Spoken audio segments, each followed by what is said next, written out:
The castle was home of Lady Jane Grey. The Elizabethan house subsequently built on the site is now ruined, its bridge and moat pathetic relics of what was, until the Second World War, a fine mansion.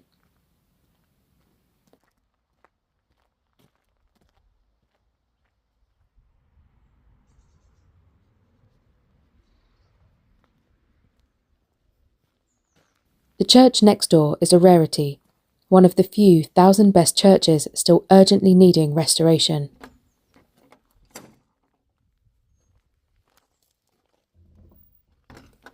On my visit, storm-tossed tiles littered an overgrown churchyard. There was broken glass everywhere.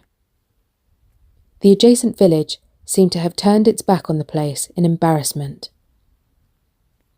The exterior is spectacular. Tower and chancel are early 17th century, but the core is a 3-bay decorated nave. This nave was itself once the chancel of a large collegiate church whose nave and crossing tower were lost after the dissolution.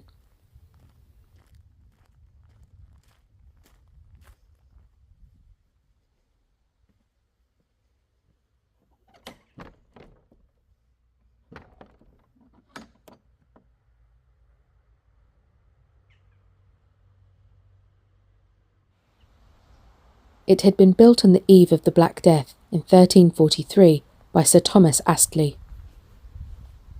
A later occupant of the castle, Richard Chamberlain, decided in 1607 to restore what was by then a ruin, rebuild the tower at the west end, convert the former chancel into a nave, and add a new chancel in the Gothic style to the east end. This arrangement is not wholly successful. From the west, the aspect is of an Oxford College chapel gone to seed.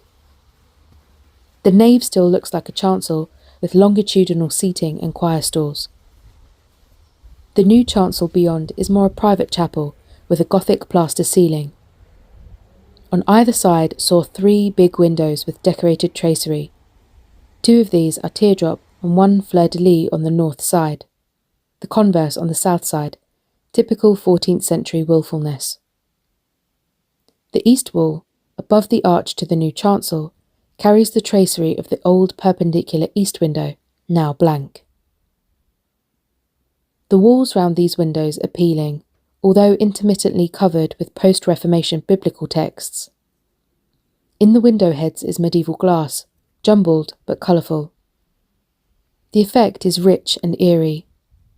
Some of the nave stalls carry misericords of circa 1400. These are simple in themselves, but their backs have rare paintings of prophets and apostles on a black background with their scrolls overwritten by iconoclasts. Medieval tombs of the Grey family, grouped inside the entrance, look as dejected as the rest of the church. There is something splendid about this place.